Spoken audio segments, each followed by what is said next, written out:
Hey everyone, I hope you all had a great week. This week we passed some very important bills, some very important legislation to protect seniors' access to Medicare.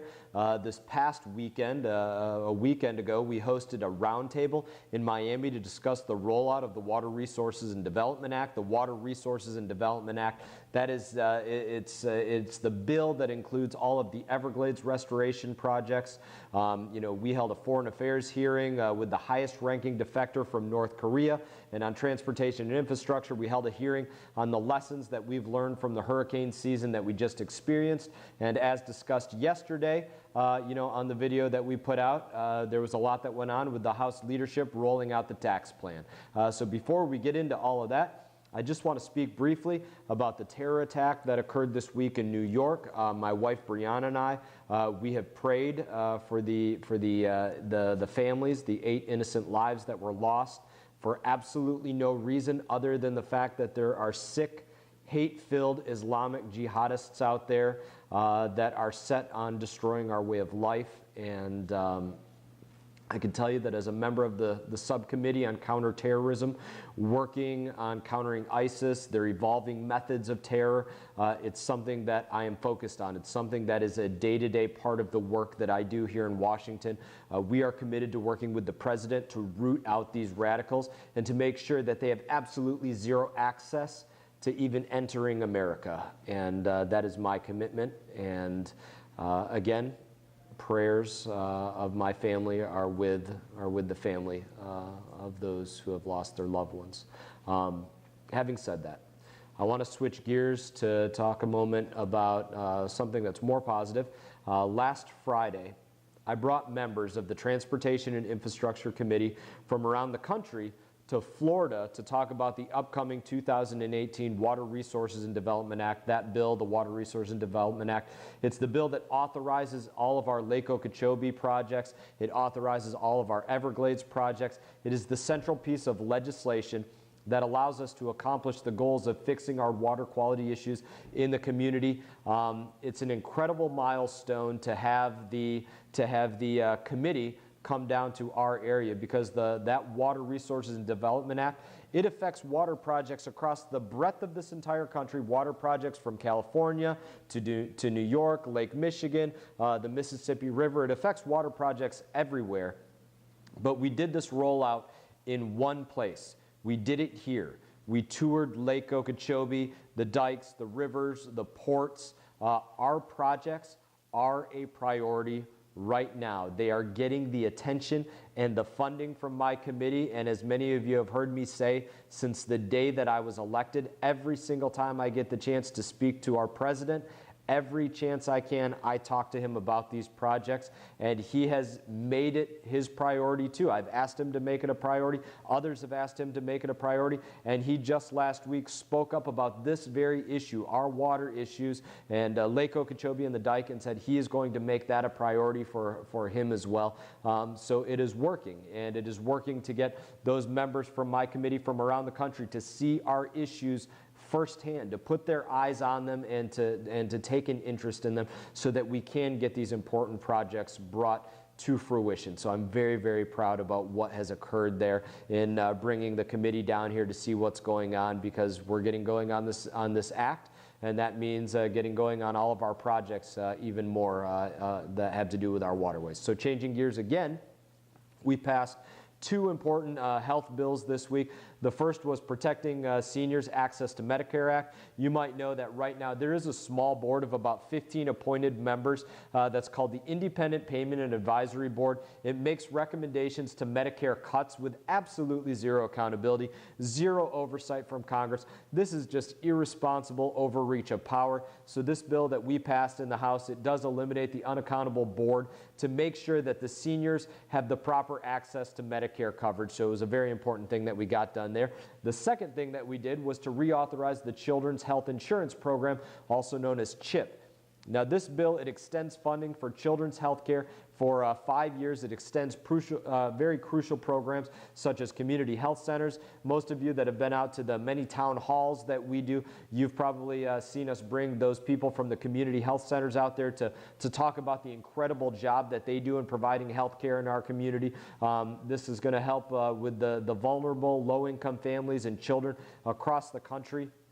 In previous weeks, there has been a lot of misleading news coming out from the left saying that this program was gone and that we were terrible for getting rid of it, and it simply wasn't the truth. And now you can see that the reauthorization of this program was coming through just as it was planned to come through. It just had to make its way through all the appropriate committees in order to do so. And so now this CHIP program has been reauthorized in the way that it was always planning to be reauthorized, even though there was people out there telling very false and misleading stories about that. Now, in addition to those two bills, we also had some very important hearings.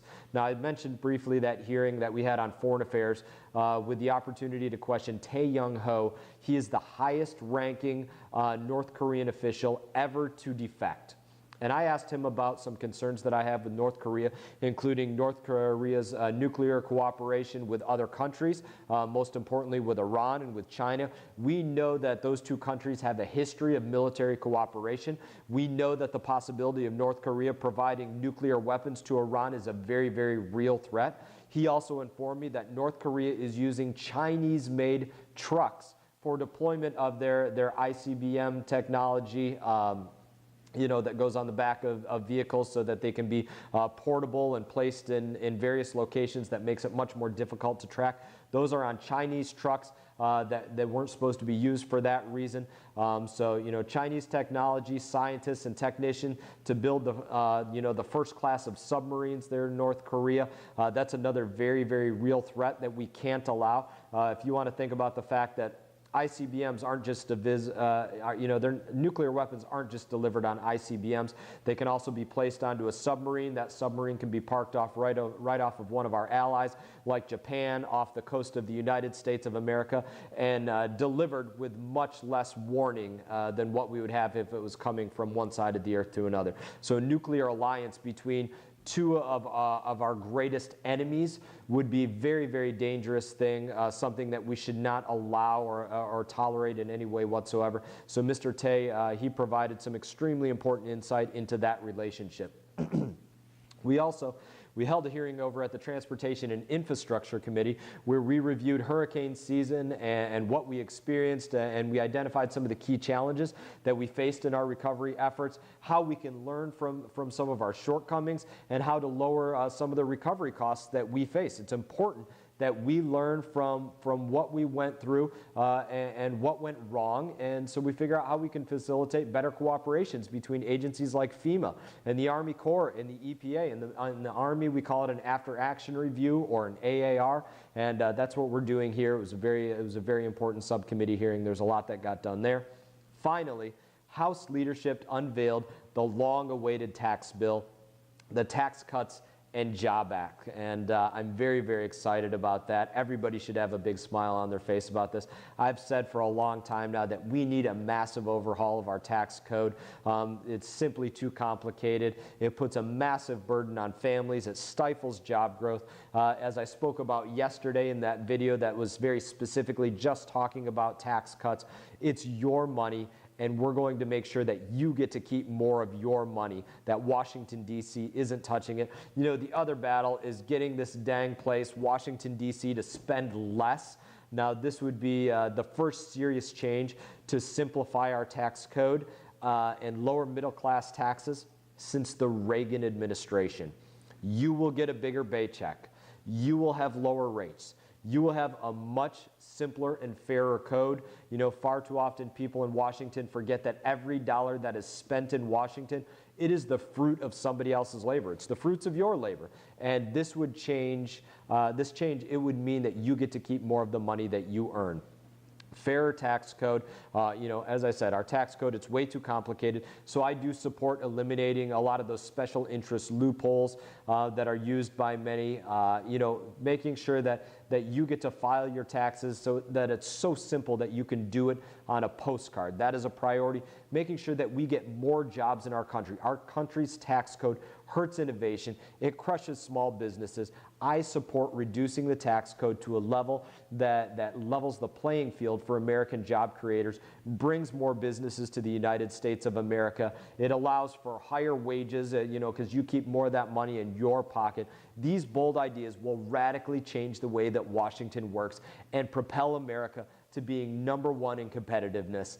I encourage you to watch the video from yesterday to speak, where I speak a little bit more in depth about the taxes. And if you have more questions, reach out to us. As always, call our offices if you have any problems, any questions. We'd always love to help you out. If you're interested in visiting the Capitol in the near future, let us know so that you can stop by our office. You can talk with me personally. I can tell you about what's going on here, the legislation that we're working on. If you have young kids, I can bring them out onto the House floor so they can become a little piece of that piece of history. We can make sure that you get a Capitol tour. We can make your visit here very, very special. So I hope you let us know. I hope you check out yesterday's video. In that, I hope you have a great week, a great weekend.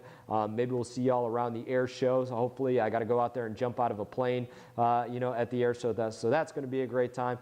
Thank you all, and have a great week.